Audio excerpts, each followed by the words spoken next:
Hey folks, welcome to my channel. Today we've got a real shocker to dive into. We're heading to Indianapolis, a city that's like a mix of old-school charm and futuristic vibes. It's got cool art museums showing off stuff from way back, and also the latest and greatest. Plus, it's famous for throwing awesome parties and events, like the super popular Indy 500 race. But hold on tight, because in today's tale, the peaceful vibe of Indianapolis gets shattered for the Blackburn family. What was supposed to be their haven, a place of peace and spiritual connection, turns into the scene of a terrible tragedy. On the morning of November 10, 2015, a car parked outside a home on Sunnyfield Court. Davy Blackburn had returned from his daily workout at the gym. He was about to get out of the car, but a phone call kept him in the vehicle for a few minutes.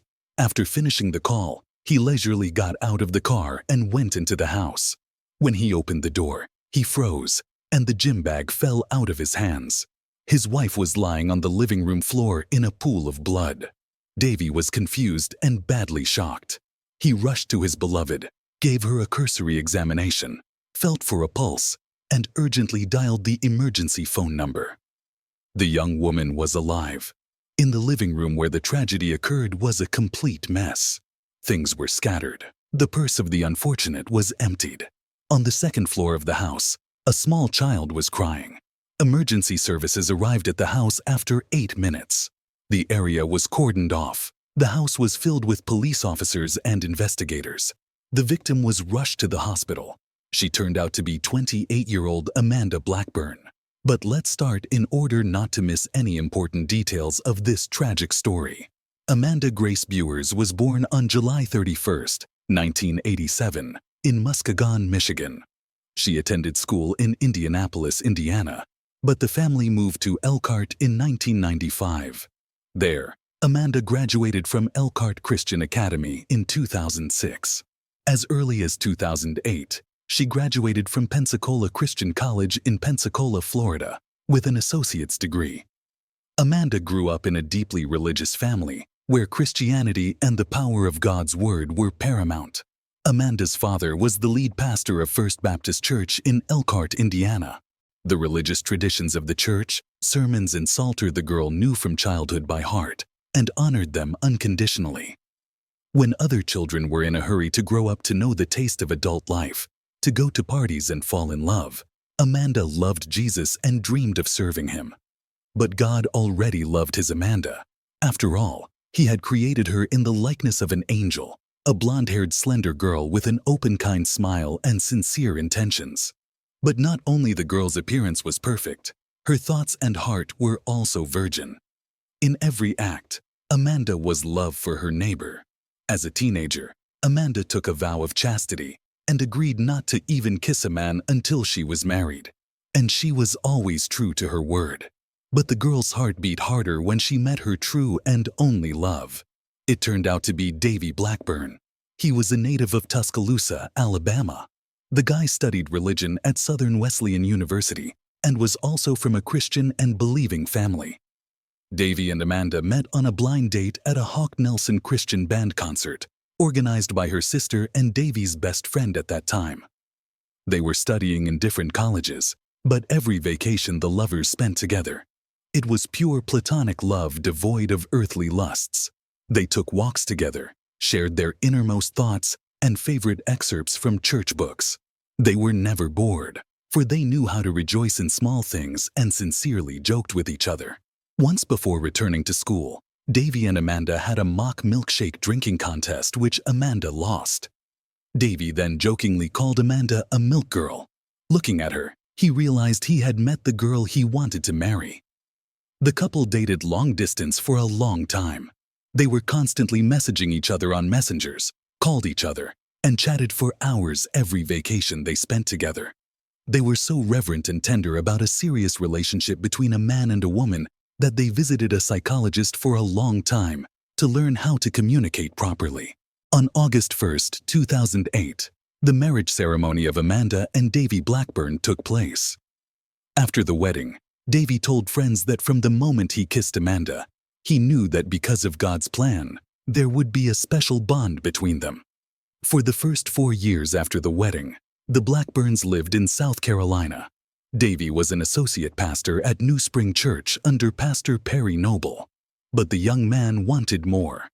He suggested to Amanda that she move to Indianapolis to organize a new church for youth. Davy worked as a youth pastor, production director, and assistant campus pastor. Amanda was reluctant to leave her family and part with her loved ones, and for a while struggled with the need to leave South Carolina.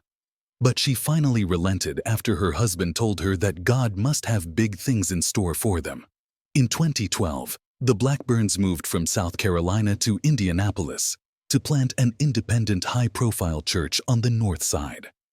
The religious organization started by the young family was geared toward young people, as is made clear in the weekly videos the couple posted on their website about relationship advice, conflict resolution, and what the Bible says about intimate relationships. In 2014, the family had their firstborn child, Weston Blackburn. The family was perfectly happy. They had a comfortable home on a quiet street, a favorite job in the church, which was regularly attended by a large number of young people. Their sermons were listened to and believed in. They lived in perfect harmony and understanding. But the day of November 10, 2015, changed the family's life once and for all. Ambulance crews arrived at the Blackburn residence in the 2800 block of Sunnyfield Court around 8 a.m. No arrests were made in the case just days after the crime. Police quickly determined that her husband Davy Blackburn was not involved in the horrific incident. However, in the trial transcripts, Davy Blackburn's testimony is supplemented by the testimony of the first emergency medical paramedic from the Indianapolis Fire Department, Scott Floyd, who arrived at the home after Davy's 911 call. He said Davy Blackburn was outside at the end of the driveway with bloody hands when they arrived at the house. Scott stated that Davy was very calm at the time. According to Scott, Davy did not understand what had happened to his wife Amanda. Emergency room doctor Scott Floyd testified that the blood on her head was coagulated, leading him to believe that the gunshot to her head had occurred about a couple of hours earlier. But those transcripts were not made public. Davy was asked if he had called anyone else. He said that after he called 911, he called his father. Defense attorneys did not cross-examine Davy Blackburn. Authorities corroborated his story with surveillance footage from the gym, and he was not among the suspects. An autopsy conducted on November 12th showed the woman suffered a gunshot wound to the back of her head. She also had a gunshot wound to the lower left arm that went to her biceps and a through-and-through gunshot wound that went in and out of her upper back. There were also multiple scratches on the left cheek, a split lip, and a knocked-out lower tooth. The above injuries indicated a possible struggle between Amanda and her attacker. A thorough investigation was launched. CCTV footage from nearby streets was examined, and neighbors and family acquaintances were interviewed. For example, a neighbor reported hearing gunshots about 35 minutes after Davy left the house. Another neighbor, Reginald Townsell, said their street was not the type of neighborhood where a shooting could occur, and that the Blackburns didn't deserve this. The neighbors were shocked, as everyone thought the Blackburn family were wonderful and truly loving people. The key clues used to track down the three suspects were a stolen pink sweater, cell phone records, and an ATM receipt. The receipt and sweater were found in a stolen Chrysler Sebring, which was used during the robberies. Authorities recovered the vehicle on November 11th near the Blackburns' home. The debit card listed on the receipt matched the stolen card of Amanda Blackburn. Investigators obtained a warrant to examine the ATM camera and found video showing the driver covering his face with a stolen pink sweater. Police relied on DNA testing, surveillance footage, and witnesses to identify the suspects. DNA testing from the sweater confirmed that J.N. Watson was one of the suspects. Watson's identification was the first major breakthrough in the case, the affidavit said. Cell phone records were obtained because Watson's number was in the database due to his parole for another burglary. Diana Gordon's cell phone records were also obtained.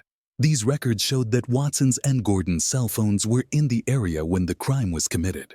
The phone records also indicated that Gordon and Watson were near the Chase Bank, where Amanda's debit card was used on the day of the murder. Larry Taylor was the final piece of the puzzle. By examining surveillance footage in the area, police were able to identify Taylor's phone number and trace his address.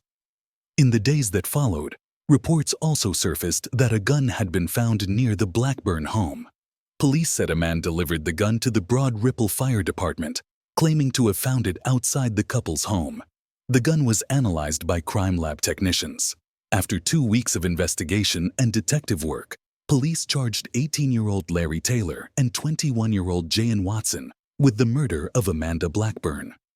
A third burglary suspect, 24-year-old Diana Gordon, was arrested for a parole violation, but was not charged with a felony because he did not enter the Blackburn home.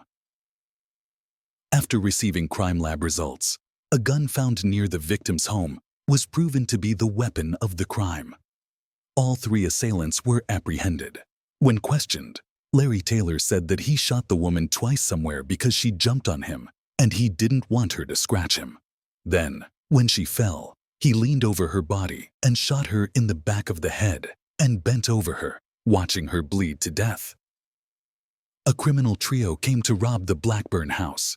They just wanted some money, so they headed to the Blackburn home, where the husband had left the front door unlocked when he left for the gym. Inside, they confronted Amanda. To keep her out of the way, Taylor hit her with a gun. Watson and Gordon saw the woman and wanted to leave. They already had the bank cards they had stolen earlier, so they went looking for an ATM. They tried unsuccessfully to get $500 from one ATM, but got $1,400 from another. This is where they got caught on CCTV. They then drove back to the Blackburn house to pick up Taylor. In their absence, a struggle ensued in the house. Amanda came to her senses after being hit and lunged at the perpetrator, at which point he tackled the woman. Afterward, Taylor put the stolen debit cards in the car of an accomplice who had gone to an ATM at the time of the crime, and when they returned, he admitted to shooting Amanda.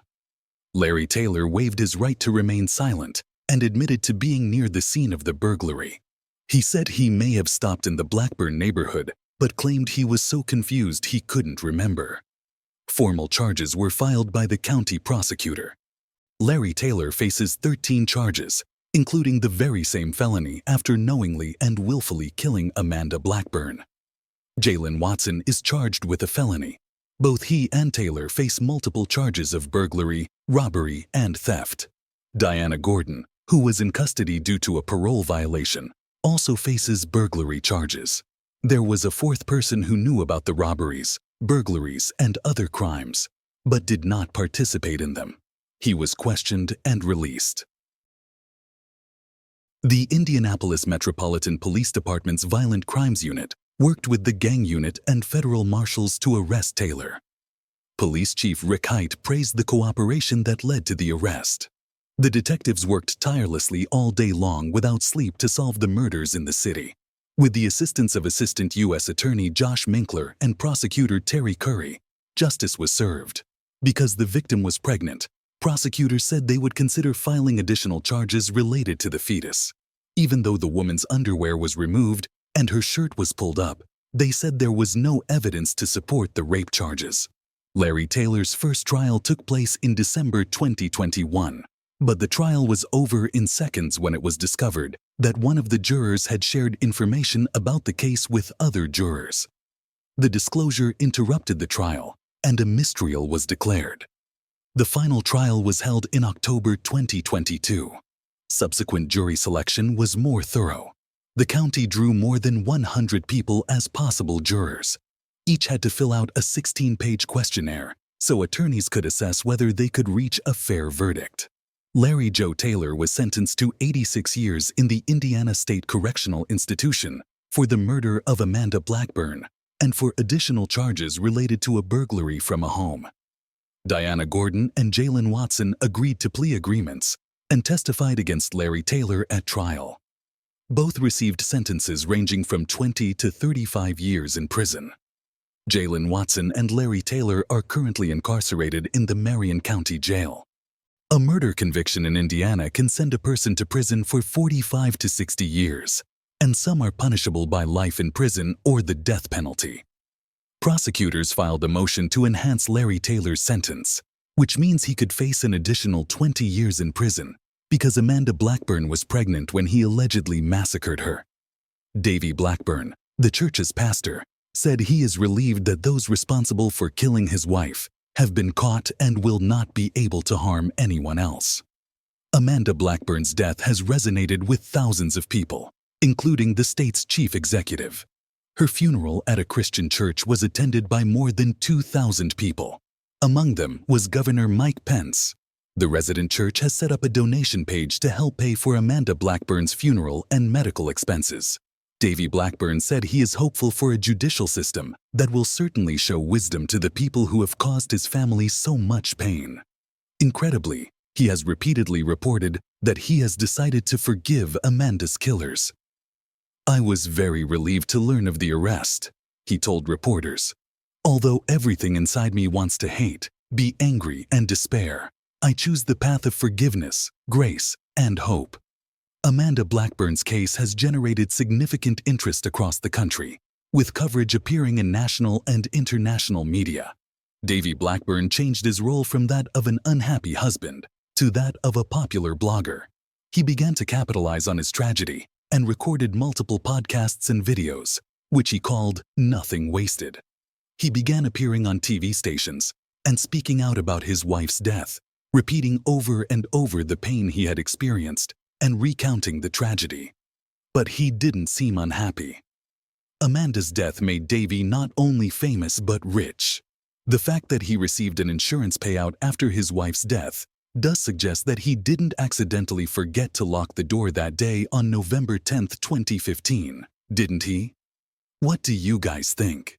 On March 2, 2016, Davy Blackburn bought a new 5-bedroom, 4-bathroom home with a pool. He then sold the very house where Amanda was murdered.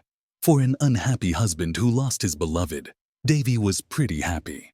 In July 2016, he posted a photo of his new home on his blog and captioned it, "How happy I am to have pool parties in my new home now." Davy Blackburn is happy in his new marriage. "Nothing is wasted," he says. "Serendipity. Turn your eyes to Jesus, gaze upon his marvelous countenance, and earthly things become strangely dim in the light of his glory and grace." Thanks for watching, guys. Subscribe to my channel. There are many shocking stories ahead of you.